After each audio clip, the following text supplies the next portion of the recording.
المہند میں کیوں لکھا یہ کہ جب یہ اتنا اہم عقیدہ نہیں ہے تو لکھا کیوں، اس کیوں کی وجہ بھی میں نے بیان کر دی تھی. اس پہ میرے خلاف جو کلپ آیا کہ دیکھو یہ ہوتے ہیں اپنے بزرگوں کی شرکیہ باتوں کو بھی کیا قرار دے رہے ہیں صحیح، اور اتنے فتوے لگائے میرے اوپر. میں سفر پہ جا رہا تھا تو ایک بوچھاڑ نا کہ یہ حضرت یہ تو کیا ہو گیا، اپنی شرک اللہ سے افضل قرار دے دیا. حالانکہ وہ پورا بیان اگر کوئی سنے تو اس میں ثابت کیا ہے کہ نبی کے جسم سے جو مٹی ٹچ ہو رہی ہے اس کو عرش سے افضل قرار دینا یہ اس کی علامت نہیں ہے کہ ہم نبی کو اللہ سے افضل قرار دے رہے ہیں. تو اس کا جو جواب ہے نا، جو فتنہ پرست نے جو جواب دیا، وہ جواب ایسا ہے کہ جو سینس کامن سینس رکھنے والا آدمی ہے نا وہ خود ہی سمجھ جائے گا کہ یہ غلط ہے، مگر لوگوں میں سینس ہے نہیں. اس نے یہ جواب دیا کہ نبی اللہ کی جو ذات ہے وہ عرش کے اوپر ہے، اس کی کیفیت ہمیں معلوم نہیں ہے، اور نبی قبر کے اندر ہیں، لہذا نبی کی نسبت قبر کی طرف، مٹی کی طرف، اور اللہ کی نسبت عرش کی طرف. تو یقیناً عرش افضل ہوا کس سے؟ قبر سے. تو اللہ کے بندو تم نے خود ہی اعتراف کر لیا کہ اللہ عرش پر ہے، کیسے ہے اس کی کیفیت ہمیں معلوم نہیں ہے، لہذا اس کی کیفیت میں یہ کہنا کہ اللہ کی ذات عرش سے ٹچ ہو رہی ہے یہ ہمارے لیے ممکن نہیں ہے. جب کیا ہو رہی ہے؟ ٹچ ہو رہی ہے. تو اللہ کا عرش سے اتنا گہرا تعلق ہوا نہیں جتنا گہرا تعلق نبی کا کس سے ہو گیا؟ مٹی سے. جب مٹی سے گہرا تعلق ہو گیا تو اب عرش بھی اللہ کی ایک مخلوق ہے اور نبی کی قبر کی مٹی بھی کیا اللہ کی ایک مخلوق.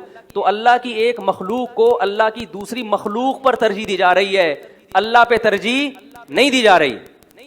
تو کہاں سے اس میں گستاخی ہو گئی؟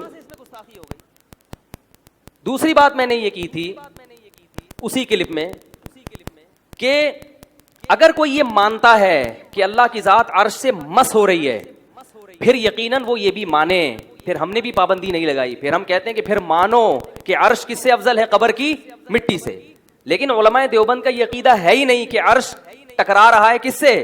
اللہ کی ذات سے، کیونکہ اس سے جسم لازم آئے گا، اور خرابی کیا لازم آئے گی کہ آپ اللہ کے عرش پہ ہونے کی کیفیت میں گھس رہے ہو جبکہ کیفیت میں گھسنے سے شریعت نے منع کیا ہے. کیونکہ اگر آپ یہ مانو گے نا کہ اللہ کی ذات عرش سے ٹچ ہو رہی ہے پھر بہت بڑے بڑے اشکالات ہوں گے. وہ اشکال یہ ہے کہ حدیث میں آتا ہے اللہ رات کے آخری حصے میں آسمان دنیا پہ آتے ہیں. 24 گھنٹے کہیں نہ کہیں رات ہو رہی ہے کہ نہیں ہو رہی؟ تو جب اللہ عرش سے اتر کے آسمان پہ آتے ہیں تو پھر عرش پہ نہیں ہوتے؟ کیا خیال ہے؟ ہم مانتے ہیں کہ پھر بھی کہاں ہوتے ہیں؟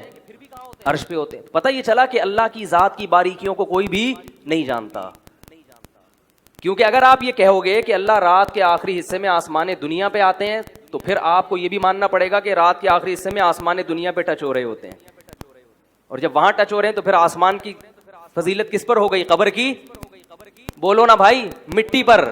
اس کے تو آپ بھی قائل نہیں ہو کہ پہلا آسمان نبی کی قبر سے کیا ہے؟ افضل ہے. حالانکہ حدیث سے تو ثابت ہے کہ اللہ اس وقت وہاں آتے ہیں. تو ہم یہی کہیں گے بھائی اللہ آتے ہیں کما ہو لائق بشانی، ہمیں نہیں پتا کیسے آتے ہیں. اللہ عرش پر ہے، ہمیں نہیں پتا کیسے. بس اجمالی ایمان. اسلاف کا یہ عقیدہ ہے کہ اللہ عرش پر ہے مگر کیسے ہے یہ ہمیں معلوم نہیں ہے. تو اس لیے آپ نے جب خود اعتراف کر لیا کہ اللہ عرش پر ہے لیکن اس کی کیفیت معلوم نہیں ہے، تو عرش کی ذات جب اللہ کی ذات سے لگنا یقینی نہیں ہے تو پھر عرش کو فضیلت دینا قبر پر یہ بھی یقینی نہیں ہے. کیونکہ فضیلت کی جو وجہ تھی وہ تھا جسم کے ساتھ مس ہونا. تو نبی کی قبر تو نبی کے جسم سے مس ہو رہی ہے، اللہ کا عرش کیا اس طرح مس ہو رہا ہے یہ ہمیں معلوم نہیں ہے. اسے جب معلوم نہیں ہے تو کیفیت مجہول ہے تو ہم کوئی فتویٰ نہیں لگا سکتے. دوسری بات میں نے یہ کہی تھی اس میں کہ یہ عقیدہ اسلام کے بنیادی عقائد میں نہیں ہے.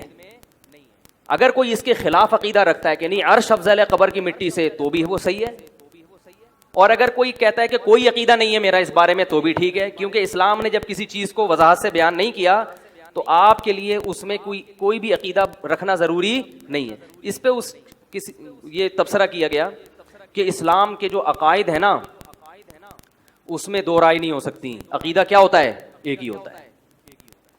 فروع میں تو اختلاف ہو سکتا ہے، فروعی مسائل میں. بنیادی عقائد میں اختلاف، لوگ کہہ رہے ہیں واہ واہ واہ نیچے کمنٹس آ رہے ہیں زبردست بات ہے. اللہ کے بندے یہ تو ثابت کرو یہ بنیادی عقیدہ ہے بھی یا نہیں ہے.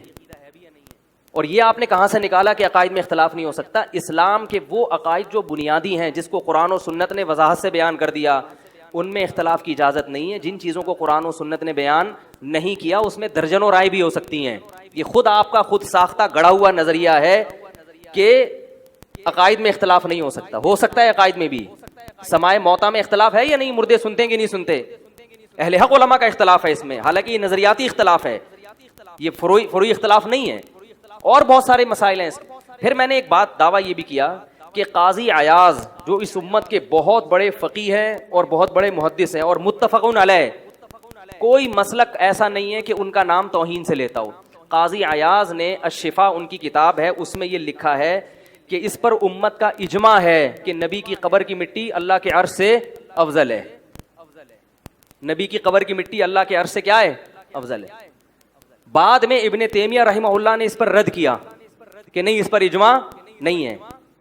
تو میں یہ کہتا ہوں کہ جس فتنہ پرست نے میرے خلاف توہین آمیز کلپ بنایا کہ دیکھو یہ شرکی عقیدے کی کیسے پرچار کر رہا ہے، اپنے اکابر کا کیسا دفاع کر رہا ہے، کیا آپ میں یہ جرت ہے کہ آپ قاضی عیاض کے خلاف بھی ایسا کلپ بنائیں؟ بولو بھائی. میں نے تو یہ نہیں کہا تھا اپنے بیان میں کہ یہ اجماعی عقیدہ ہے، بلکہ میں نے تو یہ بھی نہیں کہا تھا کہ میرا عقیدہ ہے. قاضی عیاض تو کیا کہہ رہے ہیں کہ میرا بھی ہے اور پوری امت کا بھی، یعنی اجماعی مسئلہ ہے. تو آپ قاضی عیاض کے خلاف اس طرح تمسخر کر کے مذاق اڑا کے کلپ کیوں نہیں بناتے؟ اگر نہیں بناتے تو اس کا مطلب آپ کو علماء دیوبند سے چڑ ہے، ذاتی بغض ہے. سمجھ میں آ رہی ہے بات؟ آپ حق کی پرچار کے لیے نہیں بیٹھے. اور ابن تیمیہ نے جب قاضی عیاض پہ رد کیا تو ان کا بھی وہ اسٹائل نہیں تھا رد کرنے کا جو اسٹائل اس فتنہ پرست کا میرے خلاف رد کرنے کا تھا. اس لیے کہ ابن تیمیہ نے بھی کبھی یہ خیال تھا کہ انہوں نے یہ لکھا، ان کی رائے میں اجماع نہیں تھا، تو انہوں نے علمی انداز سے اس پہ رد کر دیا کہ بھائی نہیں اجماع نہیں ہے، بات ختم ہو گئی. تو یہ لوگ ایسے لوگ ہیں کہ جن کے بولنے کا انداز بھی ایسا ہے کہ جس سے فرقواریت پھیل رہی ہے، آگ لگ رہی ہے، اور ان کے پاس علمی لحاظ سے بھی یہ کیا ہے؟ خالی، اور تفقہ اور بصیرت نام کی کوئی چیز ہے نہیں. تو اس لیے میں کہہ رہا ہوں کہ فتویٰ لینا ہے تو ایسے شخص سے لو جس نے کسی ماہر مفتی کی نگرانی میں فتوے کا کام باقاعدہ کیا ہو، اور پھر اس کا بھی کوئی شیخ ہو، پھر اس کا بھی کوئی شیخ ہو، اور یہ سلسلہ کہاں سے جا کے ملتا ہو؟ نبی تک. میں نے یہ سوال اٹھایا تھا کہ اس شخص کا کوئی شیخ ہے یا نہیں ہے، اس کے اکابر اساتذہ جس کی سند نبی سے ملتی ہو دکھاؤ. تو انہوں نے کہا کہ میری جو 6 کتابیں نا بخاری مسلم، یہ ہے میرے بابے.